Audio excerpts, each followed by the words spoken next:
There has been a lot of criticism of the Structure Advisory Committee for not releasing the materials used in its deliberations and for deliberating electronically outside the public view, and an ethics complaint was filed with OGEC last week. The report has also been criticized as being nothing more than an opinion piece and provides no citation, no description of the methodology used to reach its conclusions, no access to original data to support the conclusions, and the report begs criticism with the ominous admission in the first few paragraphs of a bias, and that details would only render the report meaningless. It is laughable that anyone is expected to take it seriously. The committee has published draft conclusions that have not been voted upon in public or are not the consensus of the entire committee, but rather the bias-driven agenda of 2 committee members, and this last matter has drawn the ire of Commissioner Bob Main, as the unsubstantiated report has spread statewide and raised concerns with other county commissions. The word draft on the report would imply that the committee has not adopted the findings and that perhaps the conclusions are up for revision, yet the draft has been reported in the local paper as complete and is now being widely disseminated as a final product from which the governance committee is supposed to draw inspiration for a new form of county governance. County Commissioners, and I'm going to do something that's a little bit out of the ordinary. I need to discuss this that's been bothering me for some time, and actually came to a forefront last Friday when several commissioners from other counties approached me about this, and it had to do with the Structure Committee. And they heard that Coos County was in dire straits and didn't know what they were doing, in disarray, and etc. Being Klamath County and Lynn County and other counties that got syndicated across Oregon. And I'm a little disappointed in the Structure Committee, and not so much everybody, but a couple people on the committee.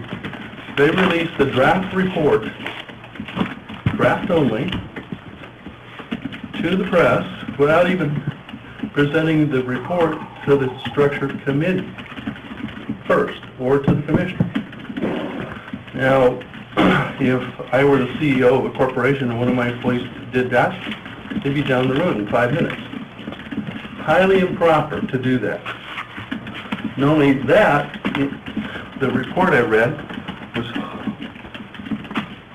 I had 7 or 8 departments already contact me about it, which is inaccurate, poorly researched, misleading to the public and to the committee themselves. It does a disservice to the public. It looks like, to me, 2 of these folks, or at least 1 or 2 of them, went off and made this a political process rather than a factual fact-finding, and I was hoping it was going to be a thing where they had an outside look different than what the inside look is from department heads and elected officials, so that they may have some ideas on how to make the county more efficient, combine departments, etc. That's not what happened. They concentrated on the 1/10 to 1% of the things that might be needed to be corrected, and a lot of those are just because we don't have the funds.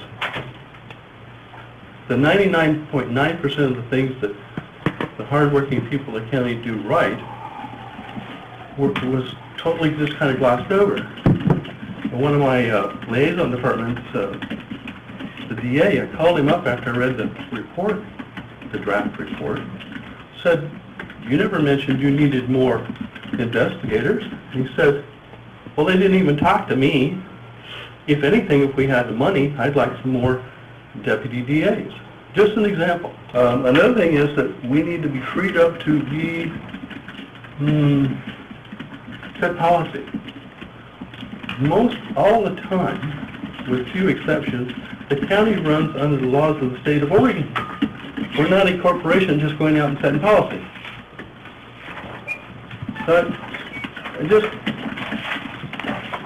just disappointed. And I hope they can get it together and do better. The committee has worked together for months, but only recently adopted bylaws governing how it conducts its There are conclusions on the website. My understanding is that the conclusions themselves, as far as the full committee, and Fred can correct me if I'm wrong, I wasn't at that meeting, have yet to been voted and approved on by the full board. They're a draft form. Their conclusions are still.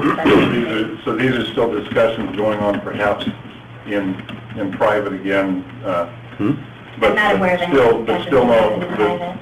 Here's a committee that's reaching consensus, and they're just now adopting bylaws. The report is an unvetted, even by its own committee, and Maine is right to be concerned that inaccurate information is being irresponsibly loosed upon the public. As far as I can tell, it's pure opinion.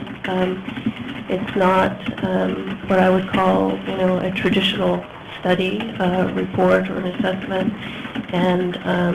And I think the concern I have is probably been voiced already.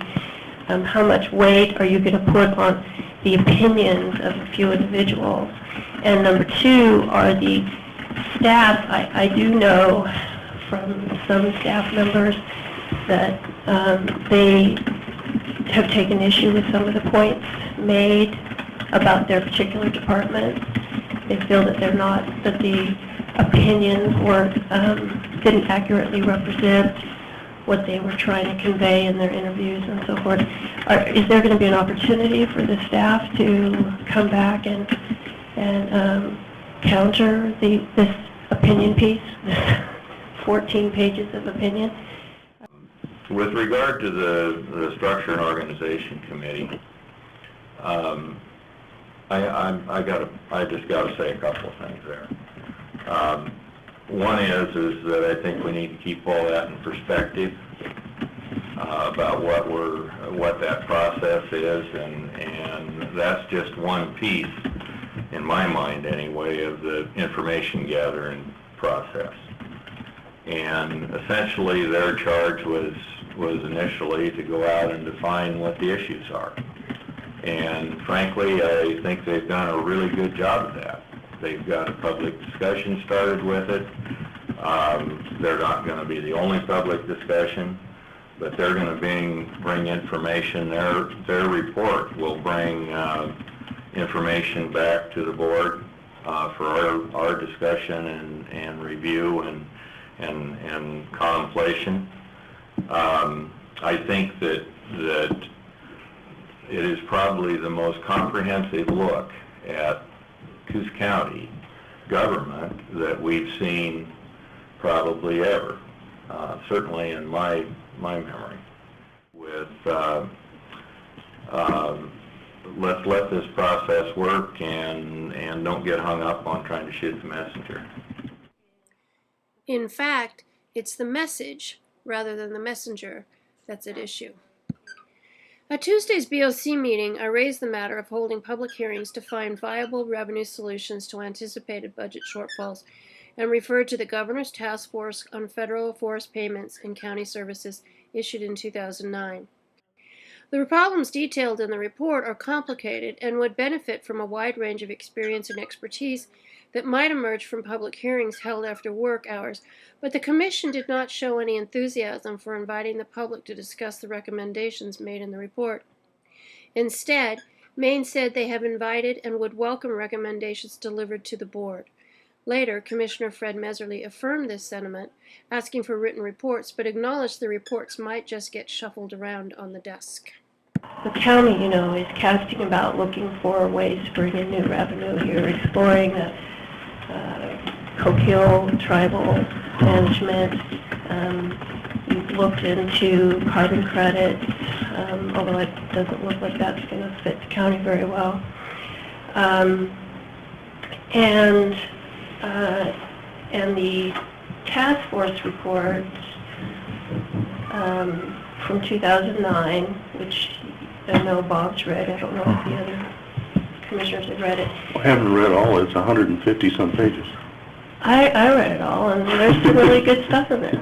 And really, the first recommendation is to create a joint state-county planning council to figure out some fiscal planning. The first recommendation on the big one is that we raise property taxes. Actually, that's not the first recommendation. It's not to raise property taxes, although we here we have the third lowest property tax rate in the state. Yeah. We have been subsidized for a long time, and what they're saying, the state is subsidizing us, the federal government is subsidizing us. The other side of it is that we're only using, according to this report, and a more current report, which uses census data, so it's actually a little bit more accurate. We're only using 32% of our property tax capacity in this county. And the point I want to make is that I know on my tax bill that I am paying my full $10 per thousand. I'm maxed out. And my bill has gone up since I've moved here, since 2003. I've had my little 3% increment. I'm paying more taxes today based on, you know, this assessed value increasing than I was in 2003. And yet the county and everything else are reducing service. So I'm paying more and I'm receiving less. And yet, so if I'm paying the max, my $10 plus my $5 for education, I'm at my max, and yet the county is only operating, using 32% of its capacity. What that says to me is that there's a whole lot of landowners, property owners, who aren't paying their fair share. And I believe that that's a discussion that should be held for the public. And one of the things that the report suggests is actually having, you know, engaging the public. I sent you all three an email, not one of you answered me.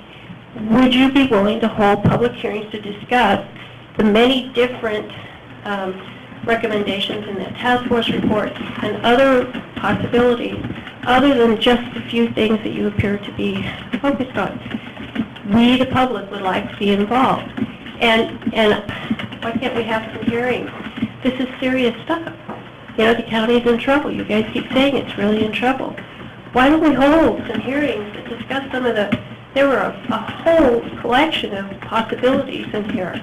And some may not fit, and some may be massageable. I mean, but why are we not engaging the public and having this discussion? Because it's really critical. The public's going to have this discussion anyway, and we would really appreciate it if the county would join us. Some of the recommendations in the report take up to 4 years to implement. You know, so we're 3 years behind. Yep. Yeah. So, with regard to the task force, the governor's task force, incidentally, I've read it twice, plus the summary. Actually, the one with more meat in it is the county work group that met in the next year. It's got some really good stuff, as well as OSU's study that they just completed that kind of updated it. And it's kind of frustrating, the fact that tells a story that really was told 3 or 4 years ago, and not a whole lot has happened. Personally, I think we need to do more outreach. The process will give us more opportunities for input. And there's certainly nothing wrong at any time with concise, well-written input on paper. That's definitely a way to, and the thing is that that'll stay around a while. It'll get shuffled on the desk, but at least we've got that where we can refer back to it.